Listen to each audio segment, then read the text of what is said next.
오늘은 우리는 교회입니다 67번째 시간으로 사도행전 18장 18절 말씀을 통해서 헌신의 향기라는 제목으로 말씀을 나누겠습니다. 우리가 계속해서 이 바울의 이야기들을 이 사도행전을 통해서 보고 있습니다. 이제 바울은 고린도에서 1년 6개월간의 사역을 마치고 겐그레아에서 에베소로 떠나게 됩니다. 그 말씀, 오늘 우리가 읽었던 말씀 18절을 우리가 다시 한번 좀 읽어보도록 하겠습니다. 18절입니다. 바울은 더 여러 날 머물다가 형제들을 작별하여 배 타고 수리아로 떠나갈새 브리스 길라와 아굴라도 함께 하더라. 바울이 일찍이 서원이 있었으므로 겐그레아에서 머리를 깎았더라. 우리가 지난주에 살펴봤던 것처럼 바울은 일찍이 서원을 했습니다. 서원이라고 하는 것은 자발적으로 하나님 앞에서 무언가를 하겠습니다 또는 무언가를 하지 않겠습니다라고 결정하고 결단하는 걸 의미합니다. 하나님 앞에 그렇게 결정하고 약속하는 것, 그것이 서원이죠. 더 깊은 차원으로 내가 믿음으로 살아보겠다고 하나님 앞에 결심한 것, 그것이 서원이라 할 수 있습니다. 그러면 여기서 바울은 어떤 서원을 했느냐?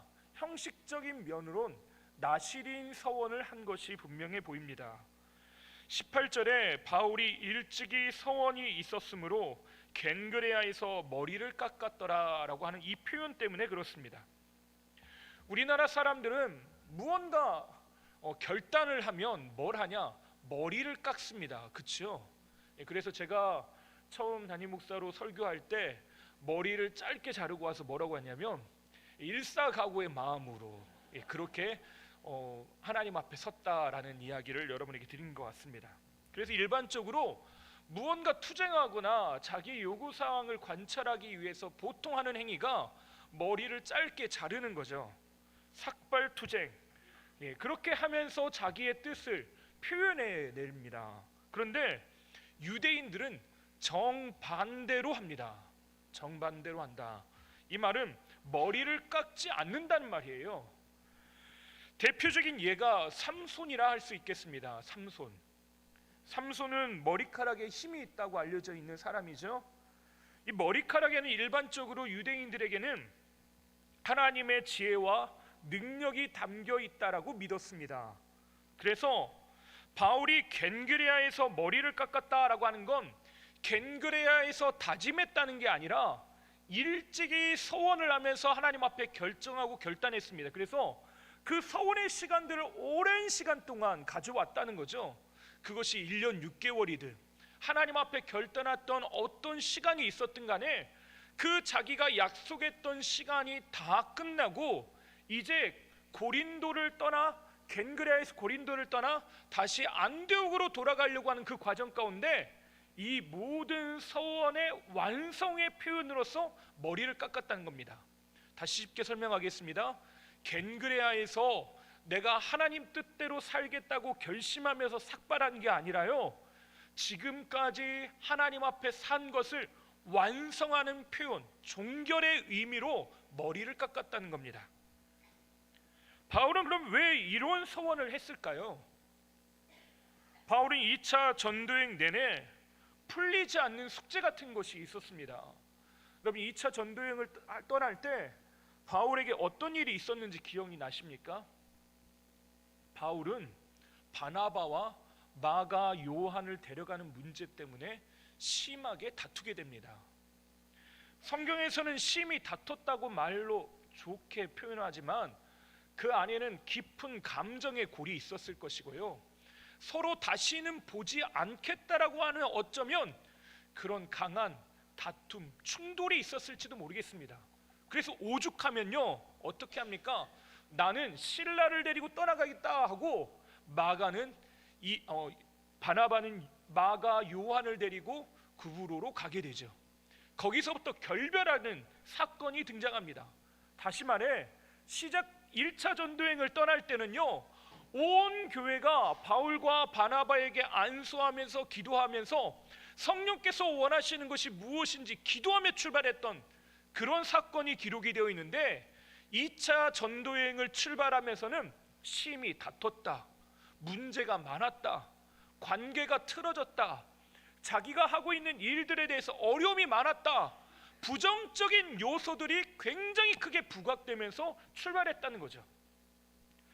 그건 모습들이 반영된 건지 모르겠지만 바울은 그 외에 갈라디아에 있는 교회들 뿐만 아니라 아시아에서 복음을 전하기 위해서 굉장히 애를 쓰고 힘을 썼습니다. 가면서 복음을 전하는데 문제가 뭐예요? 가는 내내 하나님이 이 길이 아니야 라고 계속해서 막으시더라는 겁니다. 바울은 시작하면서부터 이런 어려움들을 겪게 됩니다. 그리고 결국 내가 한 번도 생각해 보지 못하고 내가 가리라고 예상하지 못했던 마게도냐 땅 유럽으로 건너가게 되죠. 배를 타고 마게도냐 땅 빌립보 첫 성에, 이 마게도냐 첫 성에 있는 빌립보에 떨어졌을 때도 어떻습니까? 거기에서 많은 열매들이 맺으면 좋겠는데 수일을 지나는 동안 아무런 열매도 없습니다. 사람들이 바울의 이야기를 듣기는커녕 지나가고 있던 사람, 귀신 들린 여종의 그 귀신 들림을 귀신을 쫓아낸 사건 때문에 오히려 감옥에 갇히더라는 겁니다. 감옥에 갇혀서 지금 내가 갇혀 있고 내가 여기까지 왜 왔는지, 내가 왜 서 있는지, 지금까지 나의 열심은 무엇인지 그것에 대해서 회의감을 느끼기에 충분한 시간을 겪게 되는 것입니다. 근데 거기서 하나님이 기적적으로 그 감옥문이 열리게 하시죠. 그리고 거기에서 간수가 회개하고 루디와 함께 빌립보 교회가 세워지는 걸 경험합니다. 데살로니가를 지나서 베레아를 지나 이렇게 오는 도중에 수많은 핍박과 어려움들을 경험하게 됩니다. 데살로니가에 있는 사람들이 바울을 얼마나 핍박하는지 심지어 폭력배들까지 동원을 해서 이 바울 일행을 핍박하기 시작합니다. 결국 바울은 어떻게 하냐? 야반도주에서 아덴에 이르게 됩니다. 아덴에 혼자 머물게 돼요. 거기서 열매가 그러면 엄청나게 많았냐? 아니요. 사람들이 이 철학의 중심지 아테네에서요 바울의 이야기에 귀 기울이는 사람이 없습니다. 그리고 결국 어디로 가냐? 고린도로 떠나게 됩니다. 근데 여러분, 지난주에 살펴봤던 것처럼 고린도는 타락한 문화의 도시입니다. 그곳이 상업과 무역의 중심지이지만 그와 더불어 성적인 타락과 또 여러 우상 숭배가 행해지는 타락한 도시였습니다. 잠깐만 눈을 돌려도 나를 유혹하는 것이 수없이 놓여져 있습니다. 웃음을 파는 여인들, 술 취한 사람들, 또 여러 우상 신전에서 행해지는 수많은 제사들. 바울은 거기에 자기의 마음을 빼앗길 수 있는 여러 가지 요소들이 있었다는 것입니다. 이때 바울이 나시린 서약을 했다는 거죠. 열매가 보이지 않을 때, 세상의 파도가 나를 잠식하려 할 때 철저하게 자기를 구별하여 나는 하나님의 백성으로 살겠습니다. 나는 하나님의 뜻대로 살겠습니다. 내가 무엇보다도 주의 말씀을 붙들며 살겠습니다라고 자기 자신을 산제물로, 헌신의 제물로, 하나님 앞에 자기 자신을 제물로 나시린으로 구별하여 드렸다는 것입니다. 그러면 여기서 나시린 서원이 무엇인지를 조금 더 자세히 이해하고 넘어갈 필요가 있을 것 같습니다. 나시린 서원은 민수기 6장에 나옵니다. 나시린은 구별하다는 의미, 나지르에서 온 말인데요, 하나님 앞에서 자기 삶을 구별하겠다고 하는 강한 의지가 담겨 있는 서원입니다. 남자든 여자든 자기 자신을 마치 하나님 앞에 드려지는 그 제물처럼, 봉헌 예물처럼 나를 하나님 앞에 헌신하여 드리는 것이 나시린 규약입니다. 삶과 환경은 어떻습니까? 생존을 위해서, 내가 먹고 살기 위해서, 내가 잘 살기 위해서 세상은 끊임없이 나에게 뭐라고 가르쳐 오냐면 절대적으로 나만 생각하고 나의 유익을 쫓으라고 합니다. 나에게 좋은 것이 무엇인지, 나에게 유익한 것이 무엇인지 그것에 귀를 기울이고 그것을 분별하여서 거기에 자신의 삶과 시간을 투자하며 살라고 요구하죠. 그런데 나시린으로 산다는 건 이것과 정면으로 충돌하며 살겠다는 것입니다. 하나님 앞에 적극적으로 나 자신을 드리며 살기로 결정하는 겁니다. 나는 없고 주만 드러나게 살겠다는 거예요. 그럼 민수기 6장에 나시린 서원을 위한 몇 가지 금기 사항이 있는데, 그 첫 번째가 포도와 관련된 것들을 먹지 말라고 하는 규정입니다. 수분 섭취가 어려운 고대 근동에서 물을 얻으면 좋겠는데 거기서 얻는 물들은 대부분 어떤 물들이냐? 석회 암말에서 나오는 것이어서 석회가 섞여 있는 물들입니다. 물도 맛도 없고요. 그걸 먹으면 어떻게 되냐? 우리가 흔히 겪는 요로결석이라든지 또 위장을 버린다든지 위장병이라든지 여러 좋지 않은 상황에 놓이게 됩니다. 그래서 이 석회를 중화시키기 위해서 물을 먹기는, 요리를 할 때 물을 쓸 수밖에 없기 때문에 중화시킬 목적으로 이 산이 강한 발효 음료들을 먹게 되는 거예요. 과일 발효 음료들을. 포도주를 먹는 건요 어쩔 수 없는 선택인 겁니다. 디모데전서를 보면요, 바울이 디모데에게 위장병을 위해서 이제는 물만 마시지 말고 포도주도 쓰라고 말을 합니다. 이것을 나시린 서원과 연결해서 해석하는 신학자들이 있습니다. 디모데가 원래 위가 약했던 것이 아니라 이 동시대를 살았던 바울이 나시린 서원을 하고 이 고린도에 사는 것들을 함께 옆에서 지켜봤던 디모데가 에베소에서 그 교회를 감당하고 에베소 교회를 세워가는 데 있어서 자신도 나시린 서원을 했을 것이라고 보는 견해입니다. 그러면 맹물만 마시다가 포도주를 마시지 않고 맹물만 마시면 어떻게 되는 겁니까? 속을 다 버리는 거예요. 장기를 다 버리게 되는 겁니다. 요로결석 때문에 고통스러워하고 힘들은 나날을 보낼 수밖에 없는 겁니다. 그래서 바울이 디모데에게 이제 권면의 메시지를 보내는 거예요. 건강을 위해서 나시린 서원도 좋지만 하나님께서 너의 그 마음을 아시니까 이제는 포도주를 마시면서 그 건강을 좀 챙겼으면 좋겠다라고 하는 의미로 이 포도주를 조금 쓰라고 하는 이유가 거기에 있는 것입니다. 그럼 여기서 아주 중요한 질문이 하나 생기게 됩니다. 그러면 왜 하필이면 포도주를 마시지 말라고 하냐는 거예요. 건강을 위해서 굉장히 중요한 것인데 왜 이걸 하지 말라고 하는 겁니까? 이것은 자기 몸을 해치려고 하는 것이 아니라 오히려 또렷이 하나님 앞에 서기 위한 자기의 결단입니다. 잠언 31장 4절과 5절을 보면 이런 말씀이 있습니다. 우리 잠언 31장 4절과 5절 말씀 함께 읽어보겠습니다. 르무엘아, 포도주를 마시는 것이 왕들에게 마땅하지 아니하고 왕들에게 마땅하지 아니하며 독주를 찾는 것이 주권자들에게 마땅하지 않도다. 술을 마시다가 법을 잊어버리고 모든 곤고한 자들의 송사를 굽게 할까 두려우니라. 여러분, 두 번 말하면 뭐라고 했습니까? 이젠 여러분들 박사가 됐습니다.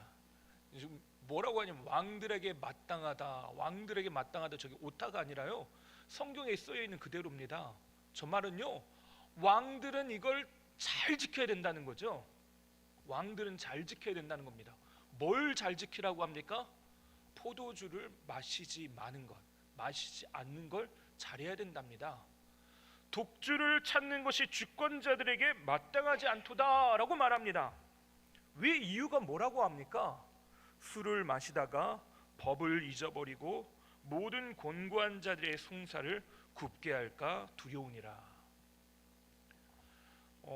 어떤 계약을 성사시키기 위해서 술로 접대도 하고 하잖아요. 이유가 뭐냐? 흥을 돋구고 유대감을 갖기 위해서도 하지만 이 말씀을 하면 판단력을 흐리게 만들 이유가 있답니다. 판단력을 흐리기 위해서 술을 마시지 말라라고 하는 이유, 그건 이 나시린은요 하나님 앞에서 주의 말씀으로 세상을 분별해 내야 되는 위치에 있는 사람이기 때문에 그렇습니다. 그 판단력, 그 분별력을 위해서 술을 멀리하라라고 요구하는 거다는 거죠.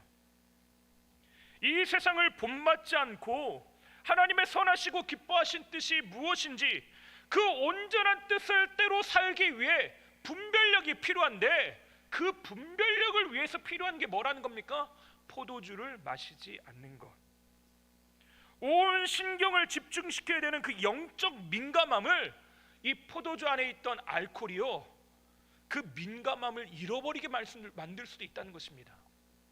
이런 예가 성경에 수없이도 등장합니다. 하나님이 당대의 의인이라고 말했던 노아와 홍수 이후에 이 포도주 때문에 분별력을 잃어버리기도 합니다. 포도주를 마시지 않겠다라고 하는 선언은 내가 온 신경, 나의 삶의 모든 것들을 예민한 감각으로 하나님을 찾는데 내가 집중하며 살겠다는 겁니다. 주의 말씀이 무엇인지 그 뜻을 분별하는데 내 모든 초점을 집중하며 살겠다라고 하는 결단이라는 것입니다.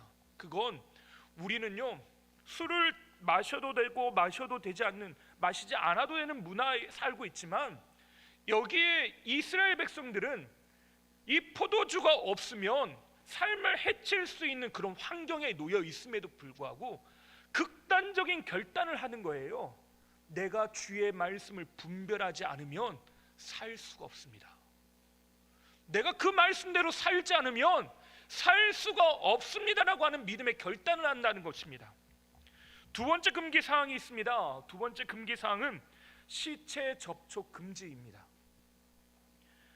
이스라엘은 율법에서 시체를 만지는 일을 굉장히 부정한 이야기로 언급을 합니다. 율법에서는 이 문제를 굉장히 부정한 것으로 언급을 하는데, 그 이유가 뭐냐? 죄의 결과가 무엇입니까? 죽음입니다. 죄의 삭은 사망. 결국 죽는다는 건 뭘 의미하냐? 죄를 상기시킨다라는 것입니다. 이 죄가 무서운 독소처럼 우리의 삶에 뻗어나가서요 모든 온 삶의 신경을 마비시킬 뿐만 아니라 뛰던 심장을 멈추게 만든다는 것입니다. 그래서 율법은 시체와의 접촉을 매우 민감하게 생각합니다. 시체를 만지게 되면 예배에 참석할 수 없습니다. 죽음이 그 인생에 영향력을 미쳤기 때문에 그렇죠. 근데 나시린의 규례는요 여기서 한 단계 더 나아갑니다. 민수기 6장 6절부터 7절 말씀 함께 읽어보겠습니다. 자기 몸을 구별하여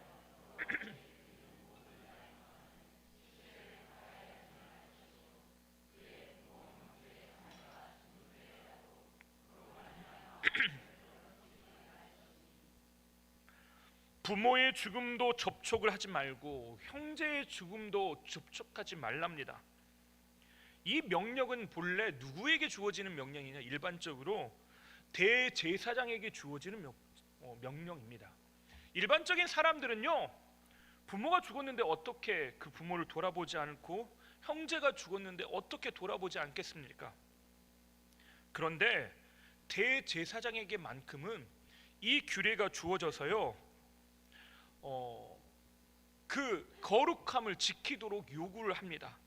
근데 이 기준이 누구에게 지금 주어지고 있습니까? 나시린에게 주어진 겁니다. 그러면 나시린이 가져야 될 성결의 레벨을 어디까지 끌어올리냐? 대제사장의 수준까지 끌어올린다는 겁니다. 나시린은 대제사장처럼 살라는 겁니다. 그냥 제사장도 아니고요 대제사장의 수준까지 살기로 결단하는 것이 나시린의 규약이라는 겁니다. 그럼 대제사장이 누구냐? 유일하게 혈통적으로 아론의 자손들만 할 수 있는 것입니다. 이스라엘 백성 모두의 짐을 짊어지고 그들은 하나님 앞에 나아갈 수 있는 유일한 사람입니다. 지성소에는 누구만 들어갑니까? 대제사장만 들어갑니다. 그들은 하나님의 음성을 듣고 하나님의 구원을 전달할 사람으로 하나님이 세우신 사람들입니다. 성경은 대제사장은 이런 중대한 직임을 맡았기 때문에 하나님 앞에서 영적 성결함, 이 성결함을 결코 잃어버리지 말 것을 요구하는 것입니다. 그런데 이걸 누구에게 요구하고 있다고요? 나시린에게 성결한 삶을 요구하고 있습니다. 마지막 세 번째 금기 사항이 있는데요, 그것은 머리에 삭도를 대지 않는 것, 다시 말해 머리카락을 자르지 않는 것입니다. 민수기 6장 7절을 보면 하나님께 드리는 표가 그의 머리에 있으며 라고 되어 있습니다. 머리에 하나님께 드리는 표가 있답니다. 이 나시린에게는요. 이걸 이해하기 위해 이 대제사장과 관련된, 대제사장과 연관성이 있다 그랬잖아요. 규례를 보면 이게 어떤 의미인지 이해가 됩니다. 레위기 8장 9절 말씀 함께 읽어보겠습니다. 그의 머리에 관을 씌우고 그 관 이 전면에 금패를 붙이니 곧 거룩한 관이라 여호와께서 모세에게 명령하신 것과 같았더라. 여기서 그라고 불리는 사람은요, 바로 아론을 말합니다. 대제사장을 말해요. 아론의 머리에 관을 씌우랍니다. 관이라고 하는 게 우리가 흔히 이야기하는 왕관, 모자를 말합니다. 제사장의 관, 모자를 씌우는데 거기에 앞에는 금패를 갖다 붙이랍니다. 금패를 갖다 붙였는데 금패에는 중요한 말이 하나 쓰여 있습니다. 뭐라고 쓰여 있을까요? 여호와께 성결이라고 쓰여 있습니다. 그러면 이 여호와께 성결이라고 하는 금패를 그 모자에다 딱 붙이면 그걸 이름이 바뀝니다. 뭐라고 하냐? 거룩한 관이라고 부른답니다. 지금까지는요, 그냥 그 상태에서는 관이라고 불렸는데 머리에 관을 씌우라고 불렸잖아요. 근데 그 관 위 전면에 금패를 붙이니 이게 어떻게 됐다고요? 거룩한 관이다.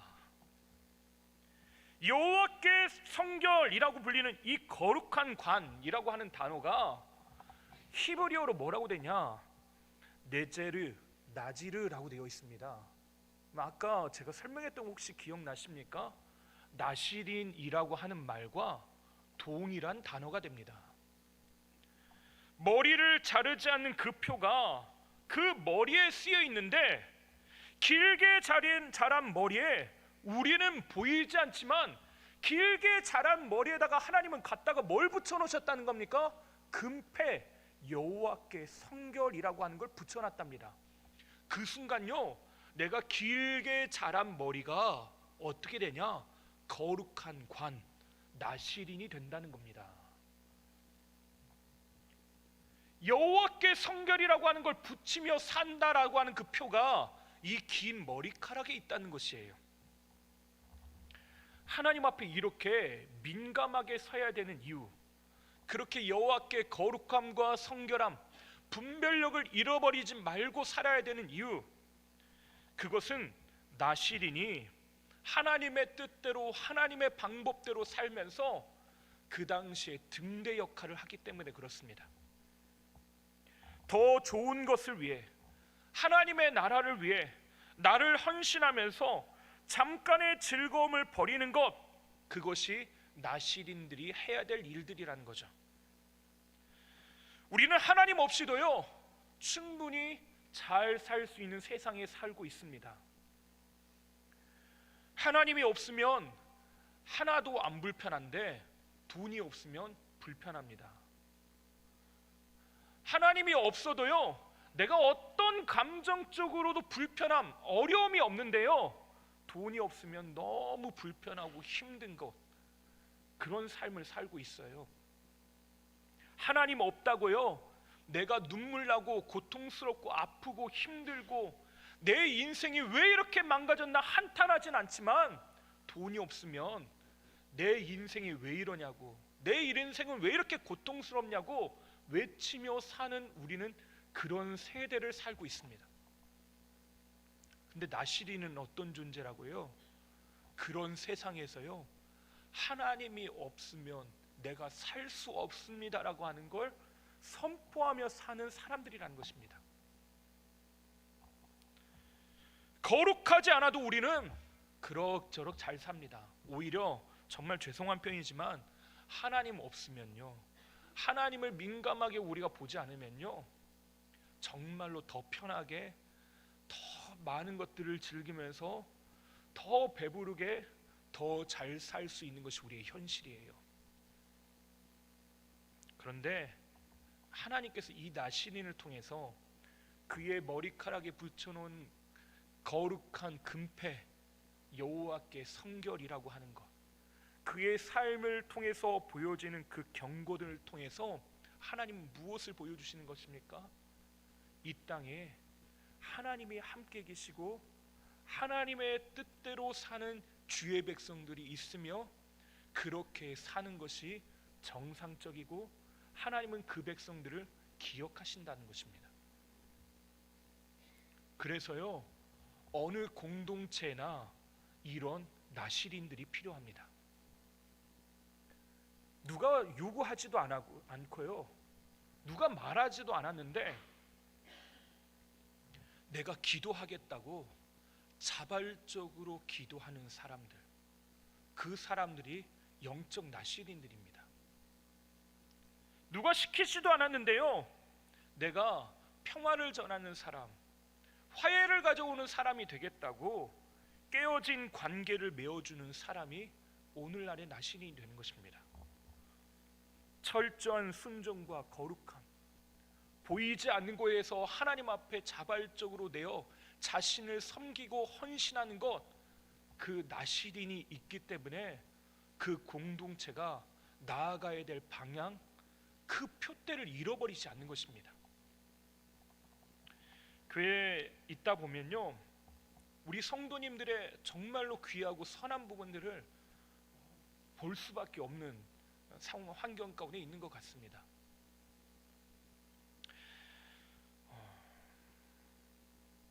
주일에 나와서 오늘 수산나 여선교회처럼 찬양하기 위해서요, 이 한 시간을 위해서 주중에 몇 차례 모이는데, 솔직히 주일날 사람들이 박수 치는 것, 해주는 것 딱 한 번밖에 없잖아요. 그런데 모여서 기도하고 어떻게 하면 더 잘 부를까, 어떻게 하면 우리의 마음을 그렇게 고백할까, 그렇게 하는 것, 그것이 하나님께서 영적 나시린으로 살겠다라고 하는 결단이라고 말씀하시는 겁니다. 아무도 보지 않는데요, 마당을 쓰시는 분이 있어요. 내가 마당 쓸었다고요 누가 박수 쳐주는 것도 아닙니다. 왜요? CCTV를 돌려보지 않는 이상 누가 쓸었는지도 몰라요. 그런데 내가 그렇게 살기로 결단하는 것, 그것이 얼마나 귀하고 복된 일인지 모릅니다. 교회의 이곳저곳 구석구석 주말에 나와서 교회를 청소하고 하는 일들, 교회에 깨지고 부서진 것, 또 고치고 해야 되는 것들을 하나하나 하나님께 하듯 하는 것, 그것이 하나님 앞에서 영적 나시린으로 살겠다라고 하는 결단인 것입니다. 그뿐입니까? 내가 시간을 하나님 앞에 들여서 말씀을 읽겠다고 결단하는 사람, 내가 기도의 제목들을 붙들고 하나님 앞에 이 시간만큼은 기도하는 시간으로 보내겠다고 결단하는 사람들, 내가 주의 복음을 들고 나가서 전하겠다고 결단하는 그 사람들이 오늘날 이 영적 나시린들이라는 거죠. 상한 심령을 치유하고 깨어진 관계를 회복시키고 말 못하고 눈물 짓는 이들을 위로하고 신앙의 길을 표류하고 있고 그 길에 등대가 되어주고 하나님의 명령, 하나님의 말씀, 하나님의 살아계심을 삶으로 표현하는 사람, 그 사람들이 필요한데, 그 사람들이 누구냐? 바로 오늘날의 나시린들이라고 하는 것입니다. 교회된 우리, 교회 구성원된 우리가 바로 이런 삶을 살아야 하는 것입니다. 바울이 나시린 서원을 한 것은 나의 삶을 하나님 앞에 드리는 자발적인 차원도 있지만, 그곳에서 내가 깨어 하나님의 뜻대로 살겠다고 타락의 극치를 보여줬던 고린도 땅에서 그 땅의 문화와 동화되지 않고 순수한 하나님의 백성으로 살아가겠다고 결심하고 세상의 흐름들을 바꿔놓는 사람이 되겠다고 결단하는 믿음의 선언과 같은 것입니다. 세상을 살면서 우리는 오늘도 수없이 넘어지고 흔들리며 때로는 죄와 연약함을 합리화시키면서 살아갈 때도 있습니다. 그런데 이제 그런 시간들을 내가 버리고 그런 시간들은 뒤로 하고 어떻게 하게 살기로 결단한 것입니까? 거룩하게 구별된 하나님의 사람으로 살기로 결정하고 헌신한 것입니다. 아마도 고린도에 있는 사람들은요, 바울의 이 헌신을 인정하지도 않고 비웃었을지도 모르겠습니다. 소돔성에서 롯을 비웃었던 사람들처럼 바울의 이 모습들을 오히려 핍박의 도구로 삼고 오히려 비난의 도구로 삼는 사람들이 있었을지 모르겠습니다. 바울은 오히려 더 큰 외로움 가운데 고립되어진 것 같은 삶을 살아가고 있는지도 모르겠습니다. 누구에게도 인정받지 못하는 사람, 외롭고 혼자 견디는 삶을 살았을지도 모르겠습니다. 그런데 바울이 어떻게 1년 6개월, 이 1년 반의 시간들을 보낼 수 있었을까요? 사람들은 몰라도 하나님이 아신다라는 걸 머리로만 아는 것이 아니라 정서적으로 알았고 온몸으로 알았고 삶으로 그것을 살아냈다는 것입니다. 바울은 겐그레아에서 머리카락을 자르면서 얼마나 기쁘고 행복했을까요? 내가 지난날에 하나님 앞에서 믿음으로 살겠다라고 결단의 시간, 그 시간들을 되돌아보면서요, 그 지금까지의 시간들이 주마등처럼 지나갔을 것입니다. 힘들어서 눈물 났던 시간, 포기하고 싶었던 시간들, 아프고 상처받았던 시간들, 내가 이렇게 살려고 했지만 나의 연약함과 마주했던 시간들이 이 겐그레아에서 그 바다를 바라보며 광대하신 하나님 앞에서 다시금 떠올리고 떠올렸을지도 모르겠습니다. 때로는 번아웃되어서 아무것도 하고 싶지 않은 시간도 있었을지도 모르겠습니다. 어쩌면 마음이 힘들고 어려웠던 시간들도 있을지 몰라요. 또는 한 영혼이 살아나는 것 때문에 기쁘고 행복했던 시간들, 교회가 주 안에서 든든히 세워지는 것들을 기억하면서 하나님 앞에 감사했던 시간들을 보냈을 것입니다. 이제 2차 전도여행의 마지막 여정을 마무리하는 단계에서 지난 날을 회상하며 남다른 감정과 감격에 사로잡혔을 것입니다.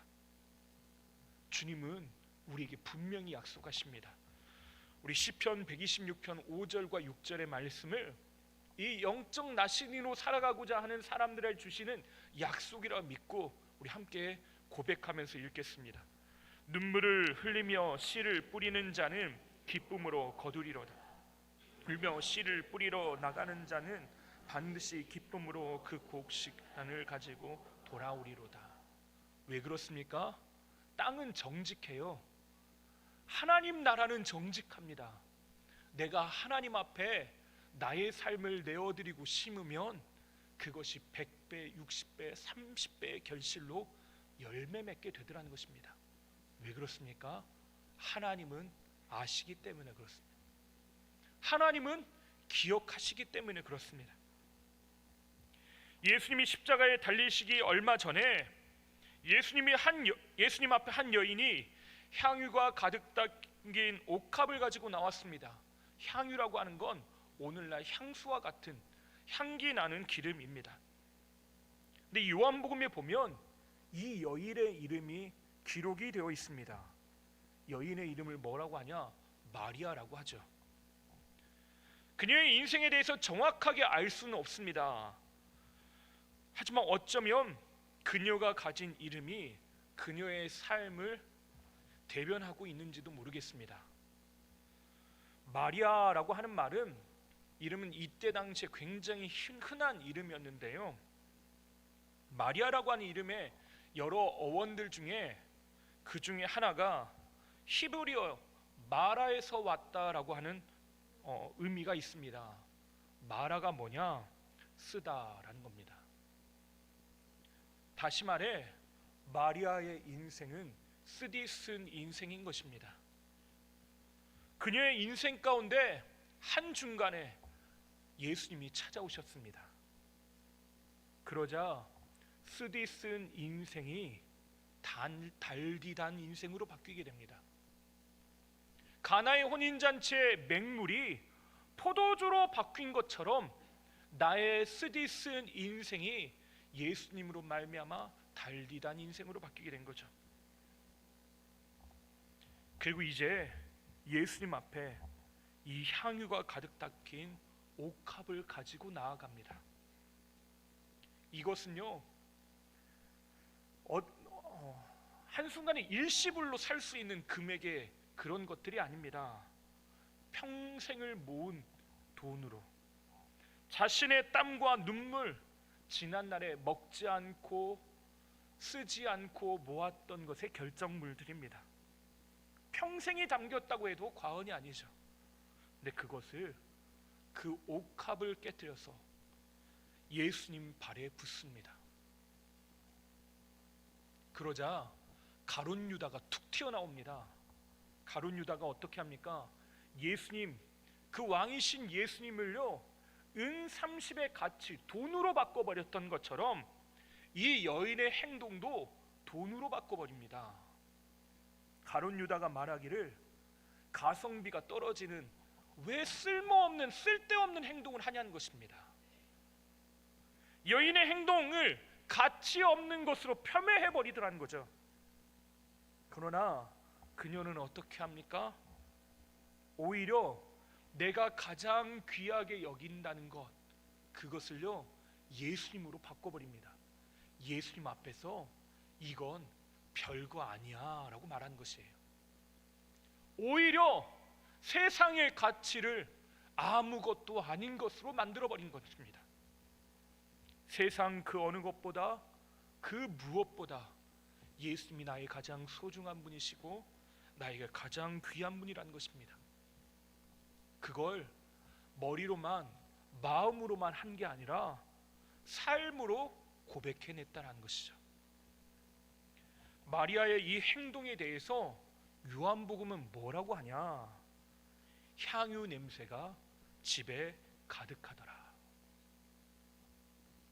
이 여인의 행동을 향기로 온 집에 가득 채워졌다고 말하고 있어요. 당연하죠. 향수병이 깨졌는데 향내가 나는 건 너무나도 당연합니다.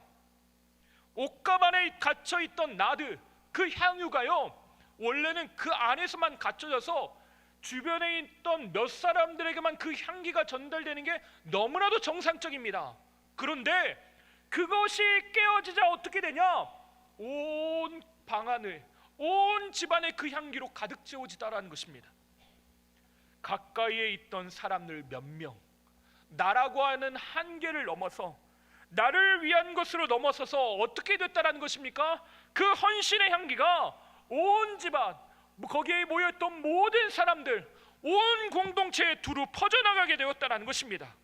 그래서 예수님께서 너무나도 놀라운 이야기를 이 여인의 행동을 보고 하십니다. 마가복음 14장 9절에 보니까 이렇게 쓰여 있습니다. 우리 함께 읽어볼까요? 내가 진실로 너희에게 이르노니 온 천하에 어디서든지 복음이 전파되는 곳에는 이 여자가 행한 일도 말하여 그를 기억하리라 하시니라.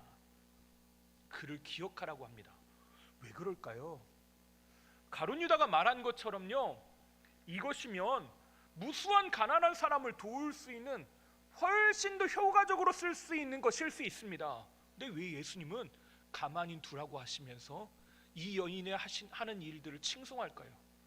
어쩌면 우리가 경제적인 관점으로 보면 이 여인은요 지금 자기의 인생 거의 다 쏟아부으면 미래는 어떡합니까? 잠을 잘 때요 이 여인은 요즘 말로 이불킥 할지도 모릅니다. 내가 왜 그랬을까? 그랬을지도 몰라요. 내가 괜히 그런 거 아닐까.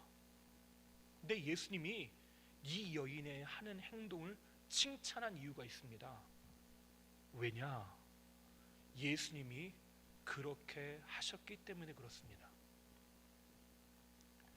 내가 이 여인이 자기 인생을 깨뜨려 예수님을 위해 내어드렸던 것처럼 예수님은 자기의 몸과 자기의 삶을 깨뜨려 하나님이신 그분이 자기의 모든 것을 깨뜨려 우리를 위해 내어주셨기 때문에 그렇습니다. 이 여인이 똑같이 그렇게 하고 있는 것입니다.